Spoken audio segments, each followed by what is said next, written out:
كماله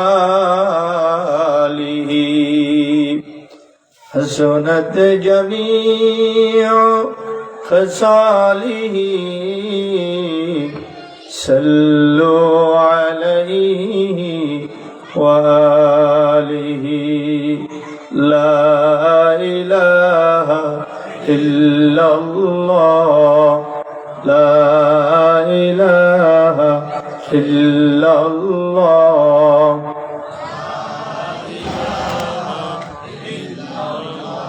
لا إله إلا الله لا إله إلا الله لا إله إلا الله لا إله إلا الله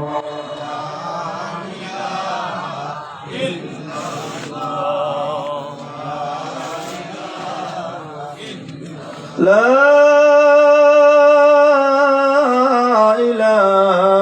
إله إلا الله محمد رسول الله صلى الله عليه وسلم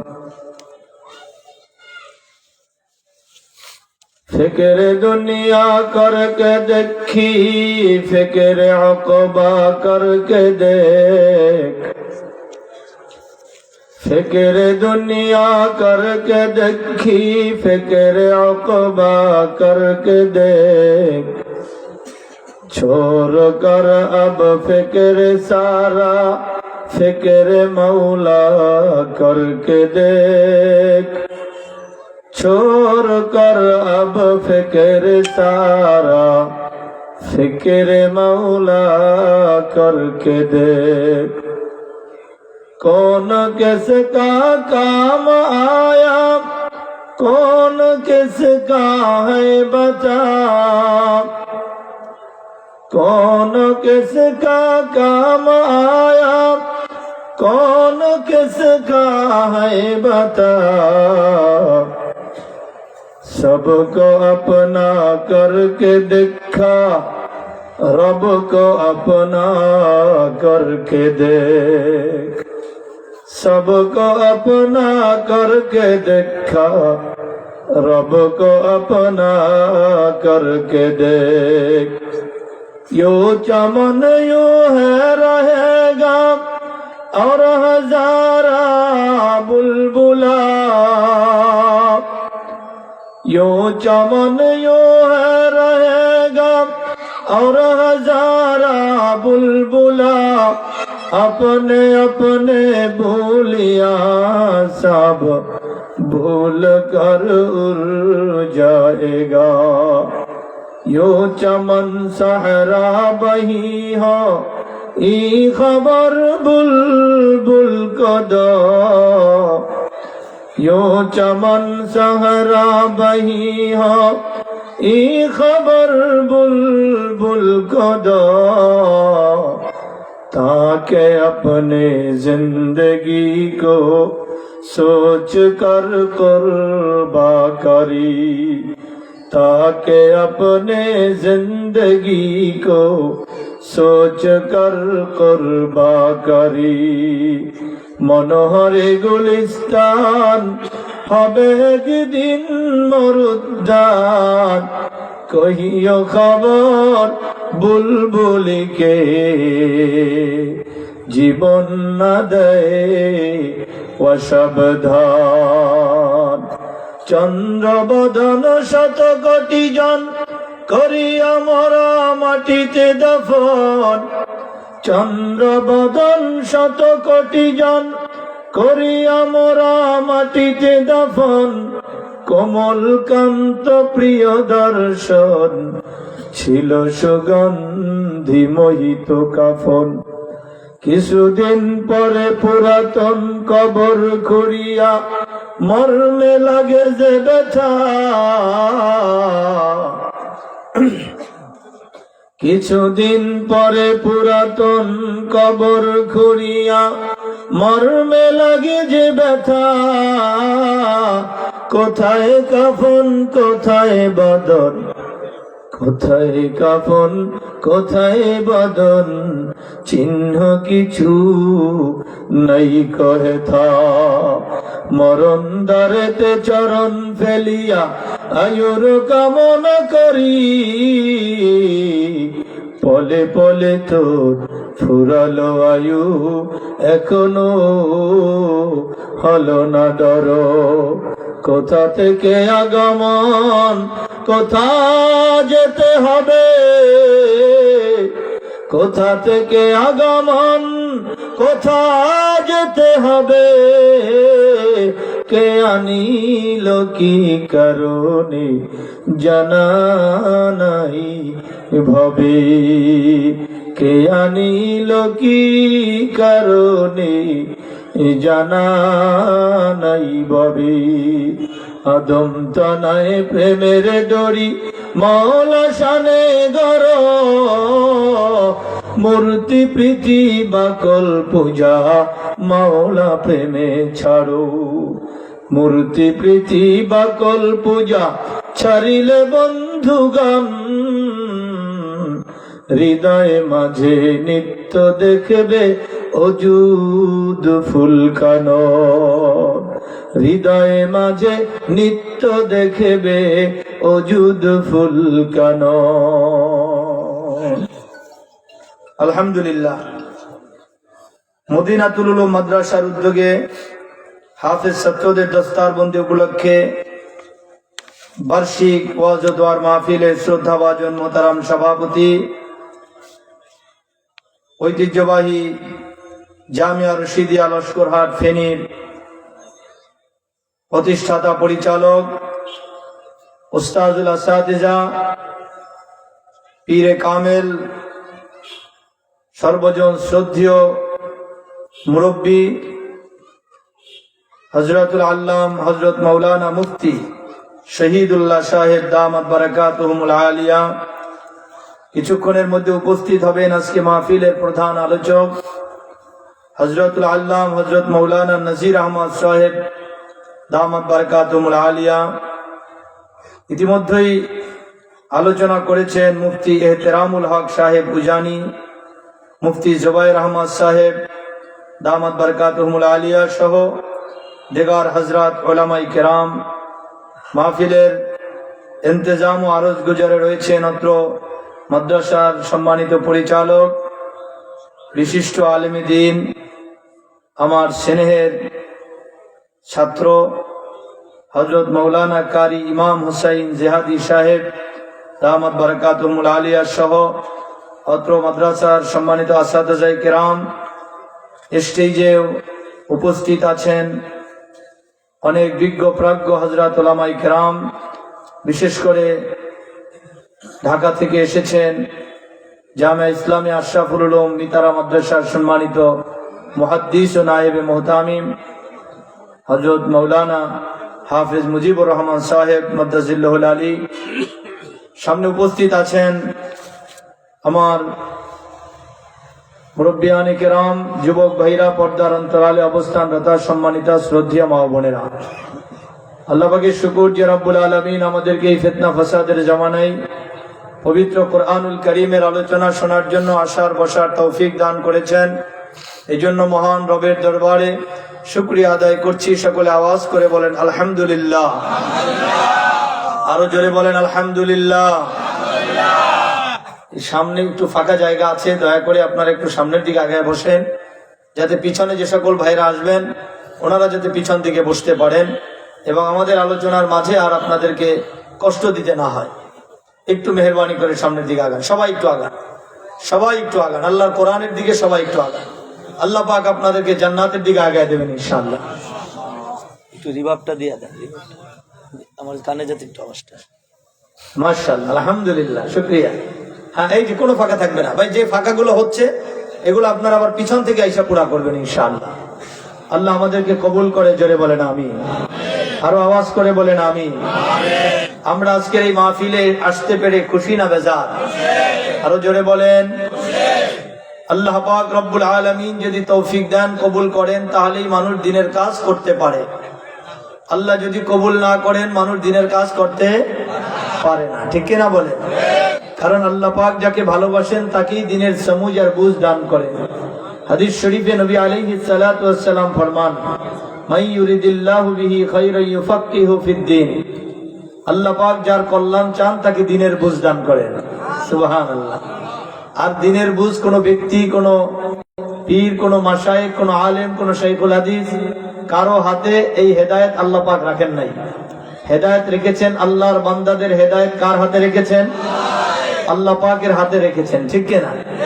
যদি হেদায়েত কোনো মানুষের হাতে থাকতো তাহলে তার পছন্দ মতো বাইসা বাইসা সে হেদায়েত দিত। যারে ভাল লাগে হেদায়েত দিত, যারে ভাল লাগে না শত্রু করে তোরা হেদায়েত দিবে না। ঠিক না? যেমন দুনিয়ার মানুষের কাছে যা আছে ওইগুলোর ভিতরে সুষম বন্টন নাই। ওগুলোর ভিতরে পরিবারতন্ত্র, পার্সিয়ালিটি, দলীয়করণ, আত্মীয়করণ আছে না নাই? কাজেই যদি হেদায়েত এই রকমের চাকরির মতো কোনো মানুষের হাতে দিয়ে দেওয়া হইতো তাহলে মানুষে বাইসা বাইসা তারপরে কি দিত? একদিন বেয়াদবি করলেই কিন্তু তোর হেদায়েত কাটা, ক্যান্সেল, তুই হেদায়েত নাই। কি কথা? হেদায়েত দিয়া পরে যদি একদিন বেয়াদবি পাইতো কইতো তোমারটা আউট, তুমি হেদায়েত থেকে শূন্য। এজন্য আল্লাহ পাক রব্বুল আলামিন তার প্রিয় বান্দাদের হেদায়েত কার হাতে রেখেছেন? আরো আওয়াজ করে বলেন, আরো চিল্লায় বলেন। আল্লাহ পাক কার উপরে জুলুম করেন? আল্লাহ পাক কার উপরে জুলুম? আল্লাহ পাক কারো উপরে জুলুম করেন না, করবেন না, করে নাই। কারণ আল্লাহ পাক তার বান্দাদেরকে সবচেয়ে বেশি ভালোবাসেন। সবচেয়ে বেশি ভাইরা দুনিয়াতে দেখবেন যার কোনো সন্তান নাই, নিঃসন্তান আছে না অনেক মানুষ, তখন তার ভাতিজা, ভাতিজি, ভাগনা, ভাগ্নি এদেরকে পাইলে নিজের সন্তানের মতো আদর করে। ভাতিজাদেরকে কাছে আইনা বলে, বাবারে তোরাই তো আমারে মাটি দিবি, তোরাই তো আমার সব, আমার তো কোনো ছেলে পেলে নাই, তোরাই তো আমার সন্তান।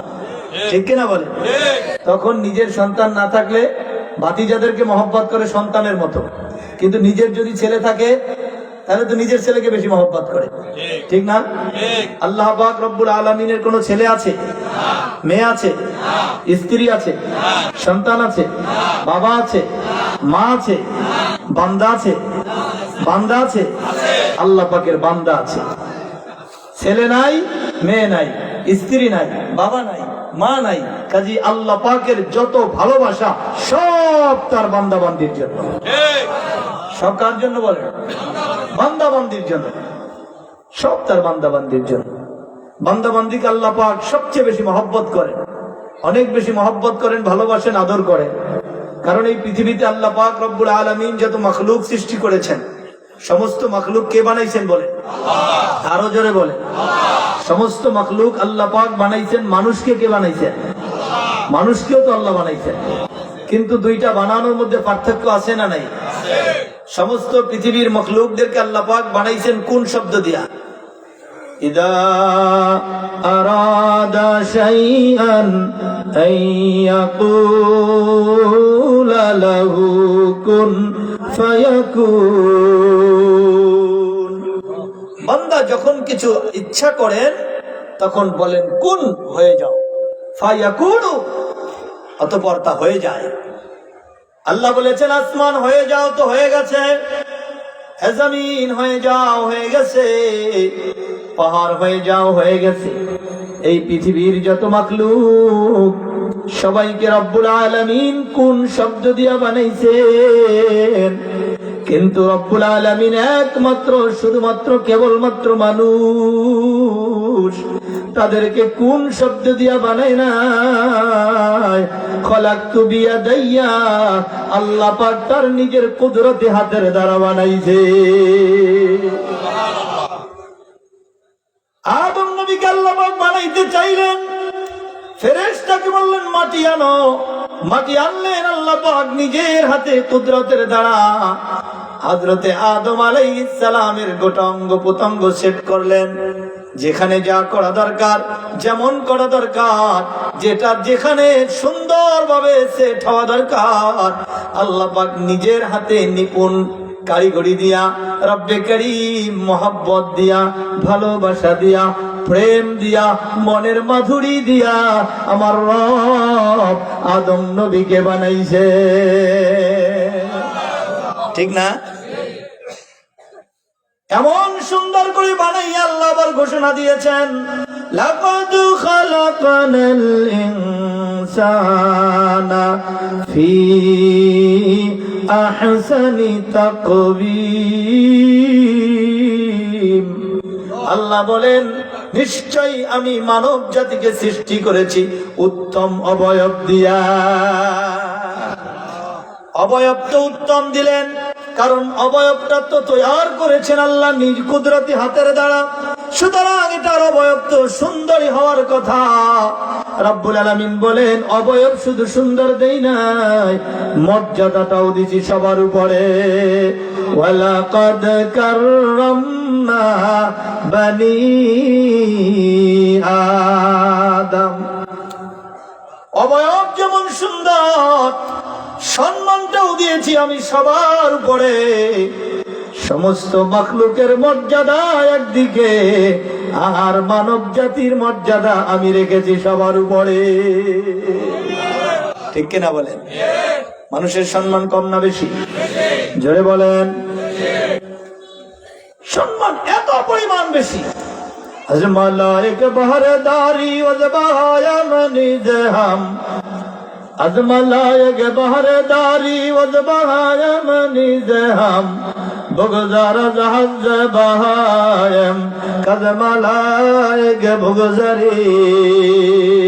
আল্লাহর ওলি বলেন, তুমি যদি তোমার মধ্যে দেওয়া পশুর চরিত্রগুলো নষ্ট করতে পারো, বিসর্জন দিতে পারো, তুমি ওই আসমানের ফেরেশতার চেয়েও দামি।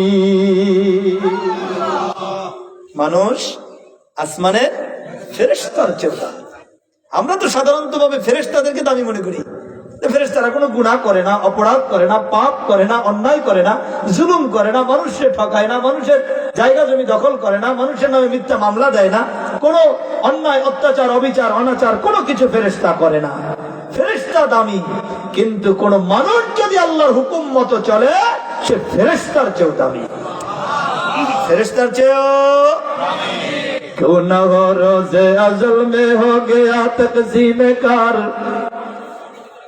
क्यों न हो रोज़े अज़ल में हो गया तक़सीम कार, मैं हो मालिक के लिए और कुल जहां मेरे लिए, आसमां मेरे लिए है ये ज़मीन मेरे लिए, चाँद भी मेरे लिए है और सूरज मेरे लिए, आसमां मेरे लिए है ये जमीन मेरे लिए, और है मसरूफ खिदमत कुल जहां मेरे लिए, मेरे हस्ती में है मुज़मर हस्ती आलम का राज, मेरे हस्ती में है मुज़मर हस्ती आलम का राज, है ये सब ईजाद शूरे कुन फका मेरे लिए, हरकत अफलाक अंजम दौर शमसी का निजाम, चल रहा है देर से ये कारवां मेरे लिए, मैं हूँ मालिक के लिए और कुल जहां मेरे लिए।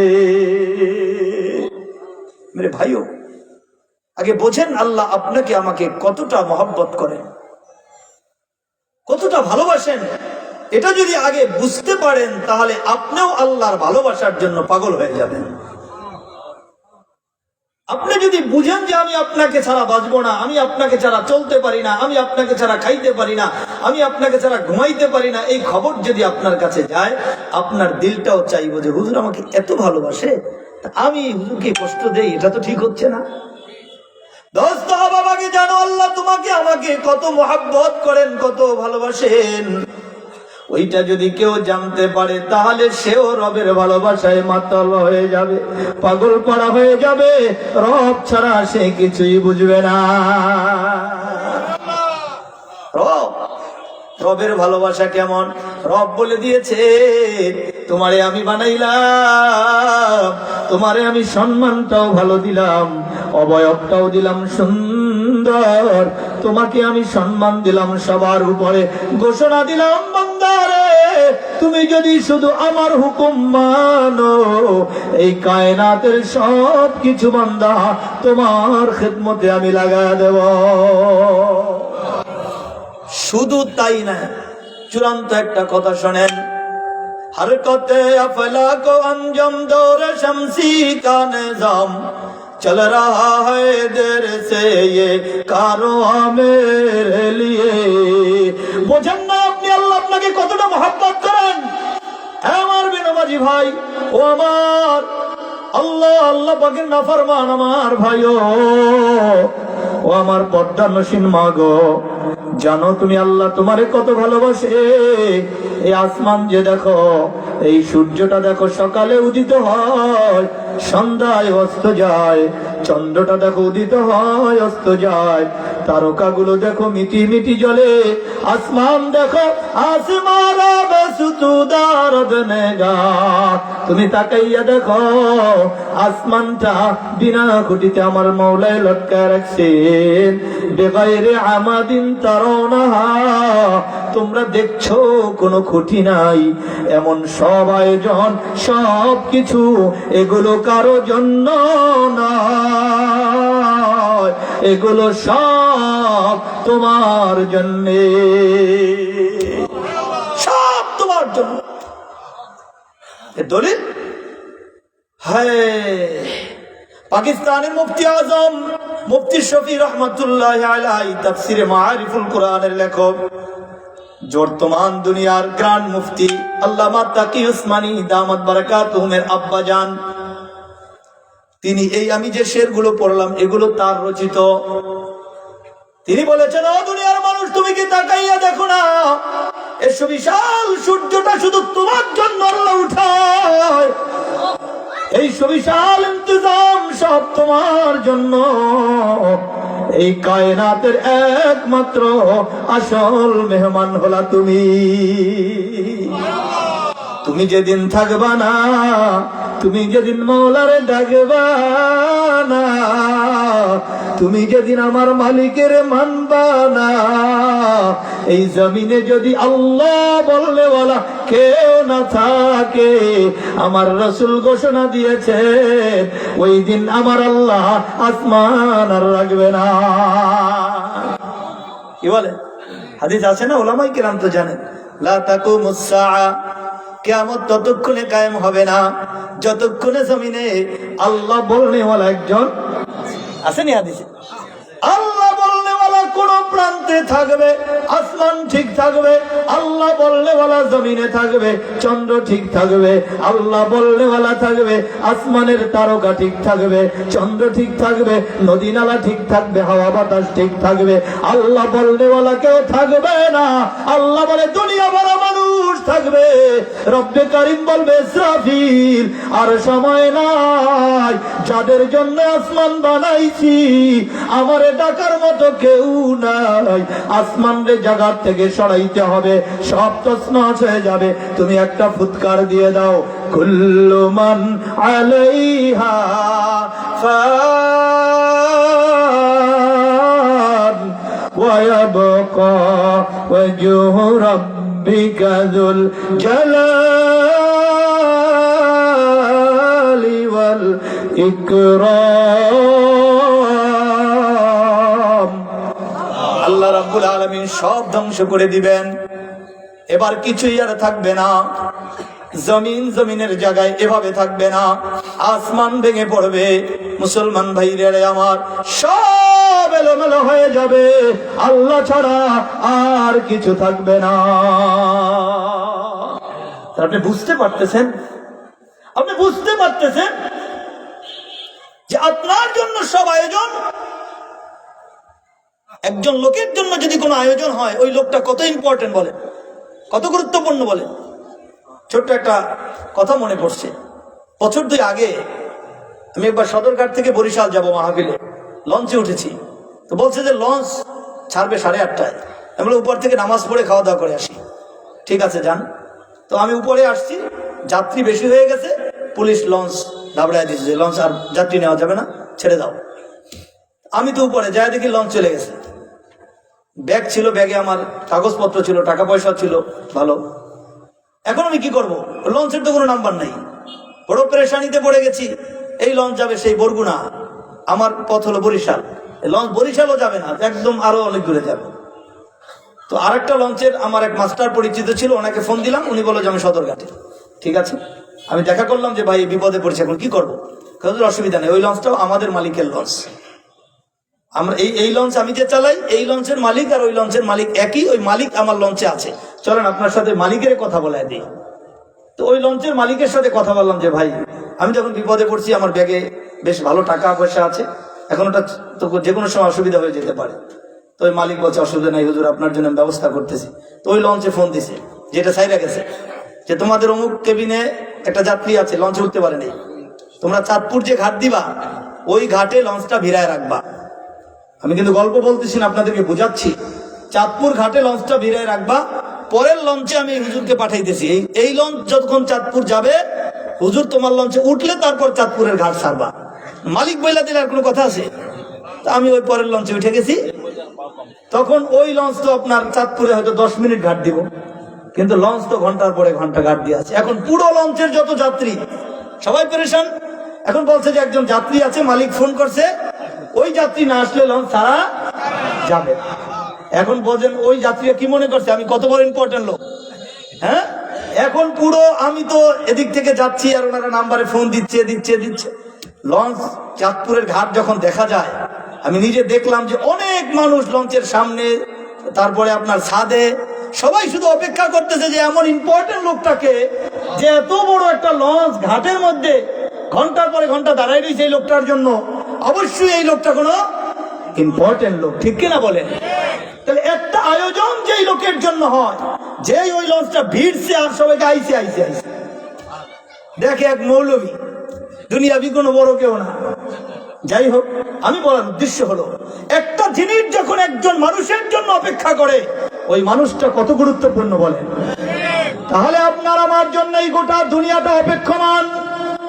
আপনি আমি যদি আল্লাহকে মানি, আল্লাহরে ডাকি, আল্লাহ বলে আসমান ঠিক থাকবে, ধ্বংস করব না। তুমি যদি আমারে জমিনে ডাকো, এই গোটা দুনিয়ার সব ইন্তজাম ঠিক রাখবো। কিন্তু যদি যেদিন কেউ আমারে ডাকবে না, ওই দিন আমার এই গোটা আয়োজন আমি ভেঙে চুরমার করে দিব, সব আমি ভেঙে ফেলবো, কিয়ামত কায়েম করে দিব। তাহলে বোঝেন তো আমার ভাইরা, একজন আল্লাহ বলনেওয়ালা মানুষ, একজন আল্লাহর প্রিয় বান্দা, একজন নামাজি বান্দা, একজন জিকিরকারী বান্দা, একজন আল্লাহ পাকের প্রিয় বান্দার জন্য গোটা দুনিয়ার এই বিশাল আয়োজন যে আল্লাহ ঠিক রাখবেন, আল্লাহ পাকের কাছে ওই বান্দার মূল্যটা কত? আশেকারা মিল্লাত মযহাব জুদা, আশেকারা মিল্লাত মযহাব খোদা। এজন্য দোস্ত, আল্লাহকে মহব্বত করা দরকার আছে না নাই? যে আল্লাহ আপনার আমার মহব্বতের জন্য আসমানকে ঠিক রাখলেন, যে আল্লাহ আপনার আমার মহব্বতের জন্য জমিন ঠিক রাখলেন, যে আল্লাহ কোরআনের জন্য, দ্বীনের জন্য, দ্বীন আছে এই জন্য গোটা দুনিয়াকে ঠিক রাখলেন। বলেন তো সেই আল্লাহর জন্য আমাদের মহব্বত দরকার আছে না নাই? হুব্বে হক, হুব্বে ইলাহি, হুব্বে মাওলা, হুব্বে রব, अलगरज कर दे मुझे मावे मोहब्बत सबके साथ। प्रेम चाही मौला तुम्हार, আমি প্রেমের ভিখারি, রেজা চাহি মাওলা তোমার, চাই না দরবেশ ফকিরি। আল্লাহর মহব্বত আমাদের চাওয়ার দরকার আছে না নাই বলে? এই জন্য আমি শুরুতে বলেছি, আল্লামা পীর জুলফিকার আহমদ নকশবন্দি রহমতুল্লাহ আলাইহি তিনি বলেছেন, ও দুনিয়ার মানুষ, ফিকরে দুনিয়া করকে দেখি, ফিকরে উকবা করকে দেখ। দুনিয়ার চিন্তা ভাবনা তো সারা জীবন করলা, এবার একটু আখিরাতের চিন্তা করো। দুনিয়ার চিন্তা তো সারা জীবন করলা, কেমনে ছেলের ভবিষ্যৎ করবা, কেমনে নিজের ক্যারিয়ার গড়বা, কেমনে নিজের চাকরিটা পাইবা, কেমনে সংসারটা গুছাইবা, কেমনে দুনিয়ায় নেতা হইবা, কেমনে কি করবা সব চিন্তা ফিকির করলা, এবার সময় কি আসে নাই? এবার একটু তোমার রবকে নিয়ে চিন্তা করো। কে আমারে বানাইলো? কে আমারে এই বড় করলো? কে আমারে যৌবন দিল? কে আমাকে এই সব কিছু আয়োজন করে দিল? কার ইশারায় আমি চলছি? কে আমাকে জীবিত রাখলো? আমি তো ওই রবকে ভুইলা চলছি। এবার কি সময় হয় না একটু ওই রবের চিন্তা করবা? রবকে নিয়ে ভাবনার একটু সময় কি তোমার হয় নাই? সবার সাথে তো তোমার বন্ধুত্ব হলো, সবার সাথে তোমার মোহব্বতের সম্পর্ক গড়লো। সবকো আপনা করকে দেখা, রবকো আপনা করকে দেখ।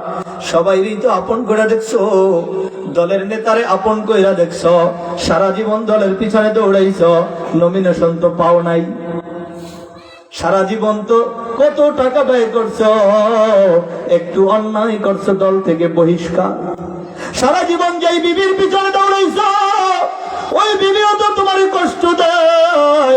যেই সন্তানের জন্য হাড় ভাঙা পরিশ্রম, ওরে দোস্ত, ওই সন্তানও তো তোমার সাথে বেয়াদবি করে। সবার সাথেই তো সম্পর্ক করে দেখলা, এবার তোমার রবের সঙ্গে একটু মহব্বত লাগায় দেখো, রব তোমারে ঠকাবে না। রবের সাথে মহব্বত লাগাও, রবের সাথে সম্পর্ক লাগাও, কারণ এই রব তো তোমার দুনিয়ায় আনছেন, এই রব দিয়েই তো তোমার সব কিছু হয়েছে। যেই রবের কারণে তুমি দুনিয়ায় বেঁচে আছো, ওই রবকেই তো তুমি ভুলে গিয়েছো।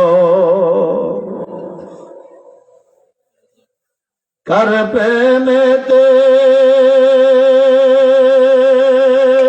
ডুবে রইলি খোদার ইনসান, না মানলি ফরমান রে তুই, না মানলি কুরআন, না মানলি ফরমান রে তুই, না মানলি কুরআন। কোরআন হাদিস মানতে পারি নাই, দুনিয়ার প্রেমে ডুবে আছি আমরা, ছেলের প্রেমে, মেয়ের প্রেমে। মুসলমান ভাইরা রে আমার, সব কিছুর প্রেমে বিভোর, কিন্তু আমার হৃদয়ে আল্লাহর প্রেম জমে নাই, আমার হৃদয়ে আল্লাহর কোরআনের ভালোবাসা জমে নাই, আমার হৃদয়ে নামাজের মহব্বত জমে নাই, এখনো আমার হৃদয়ে আখিরাতের চিন্তা আসে নাই। ঠিক কিনা কোন? মুসলমান ভাইরা রে আমার, আল্লাহ পাকের মহব্বত যার সিনার মধ্যে আসবে, তার মধ্যে নামাজের মহব্বত আসবে, তার কাছে কোরআনের মহব্বত আসবে, দ্বীনের মহব্বত আসবে। আপনি যদি আমাকে মহব্বত করেন, আমার সন্তানরে দেখলেও তো একটা চিপস কিনা দিবেন, ঠিক না? হুজুরের ছেলে, এই বাবা তুমি কি খাবা?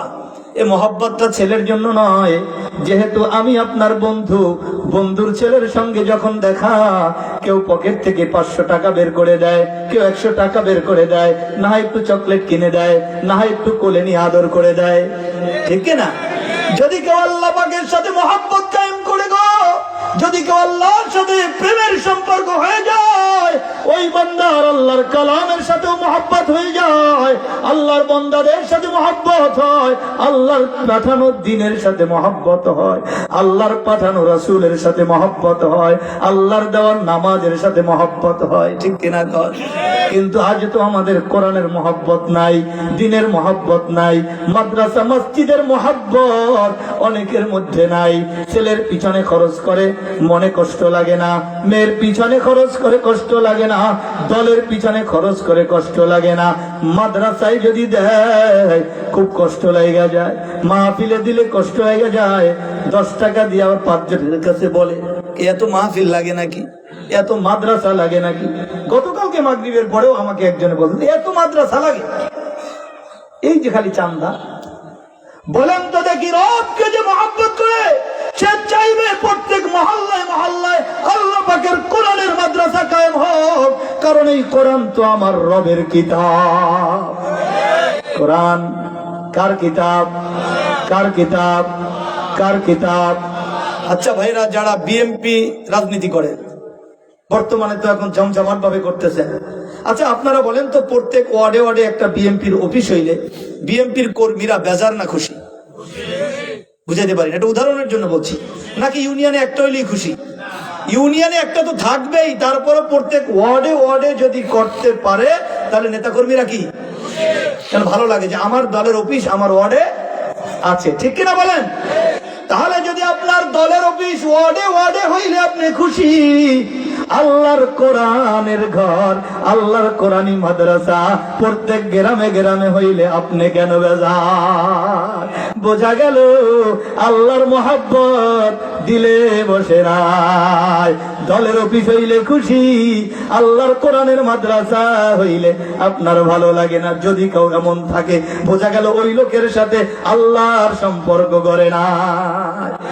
এই জন্য যাদের সাথে মালিকের মোহাব্বত হবে, ওই মানুষগুলোর কাছে আল্লাহ পাকের কালামের মহব্বত, আল্লাহ পাকের কোরআনের মহব্বত, কোরআন যেখানে পড়ানো হয় ওই মাদ্রাসাগুলোর মহব্বত অন্তরের মধ্যে থাকবে, বোঝা যাবে আল্লাহর সাথে তার মহব্বত হইছে,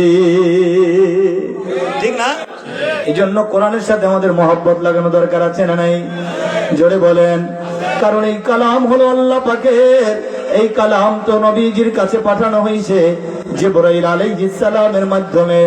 আসমানি সকল কিতাবের শ্রেষ্ঠ কিতাব হইল আল্লাহ পাকের কালাম। এই যে 7 জন ছেলে আল্লাহর কালাম মুখস্থ করল, এদের এক একজনের দাম কত আপনি জানেন কি?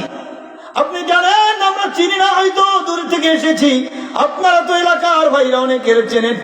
কার সন্তান হাফেজ হইল, শুধু ওর দাম না, ওর কারণে ওর মাতা পিতারও দাম, ওর কারণে ওর পরিবারের দাম, ওর কারণে পুরো মহল্লাবাসীর দাম। এই হাফেজে কোরআন যদি কোন জায়গা দিয়ে হেঁটে যায়, ওই মহল্লারও দাম, কারণ ও তো আল্লাহর কালাম মুখস্থ করছে। আমার ভাই দোস্ত, এই কালাম মুখস্থ করা মালিক যদি কবুল না করে, পারে না। যাদের অনুদানের দ্বারা, যাদের চেষ্টার দ্বারা, যাদের দোয়ার দ্বারা, যাদের মেহনতের দ্বারা এই কালাম সিনার মধ্যে ঢুকছে, ওই মানুষগুলোরেও আল্লাহ দামি বানায় নেয়। মানুষগুলোরেও আল্লাহ কি? কারণ তোমার কারণেই সম্ভব হয়েছে এই ছেলেটা কোরআনের হাফেজ হয়েছে।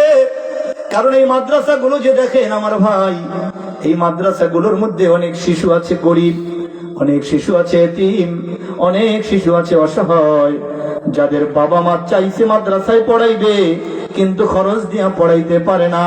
কত এতিম শিশু আছে, ওদের খোঁজ নেওয়ার মতো কেউ নাই। আমরা মাদ্রাসায় পড়াই, দাওড়াই হাদিস মাদ্রাসা। বন্ধ যখন আসে, ছেলেদের বাবা মায়েরা ফোন করে, হুজুর আমার ছেলে কখন বাড়ি ফিরবে, কখন বন্ধ দিবেন, আমি গাড়ি নিয়ে আসবো। অদস্ত দেখি বন্ধ যেদিন হয়, গাড়ি নিয়ে কোনো বাবায় মোটরসাইকেল নিয়ে দাঁড়ায় রয়েছে, পরীক্ষা দিয়ে এখনো বের হইতে পারে নাই। আধা ঘন্টা আগে এইসব বাবায় দাঁড়ায় রয়েছে, ছেলেরে নিয়ে যাবে। অটো নিয়ে চলে আসছে মা। আয় আমার ভাই, আত্মীয় স্বজন চলে আসে, ফোনের পরে ফোন করে। কিন্তু কিছু অসহায় ছেলে এমন আছে গো, সকাল ধরে ওরা বারান্দায় বারান্দায় ঘুরে, ওদের কাছে কেউ একটা টেলিফোন করে না। বাবা কখন আসবি, তোর মাদ্রাসা কখন বন্ধ হবে।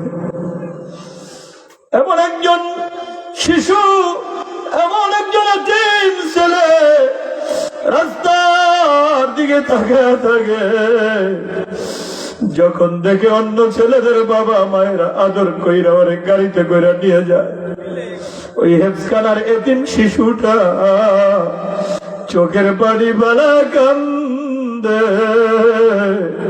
ওর চোখের পানি দেখার কেউ নাই।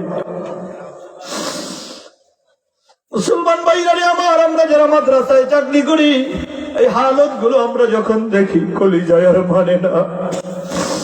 আল্লাহ, গত বছরই তো আমাদের মিতারা মাদ্রাসায় মাদ্রাসা বন্ধ, আমি মোহাম্মদ আমিন সাহেব হুজুরের রুমে বসা, দেখি ছেলেরা সব মুসাফা করে করে বের হয়ে যাচ্ছে। 3-4টা ছেলে দেখি বারান্দায় শুধু ওই রুমের সামনে সামনে হাঁটে। অনেকবার রাউন্ড দিছে, ভিতরে ঢুকে না।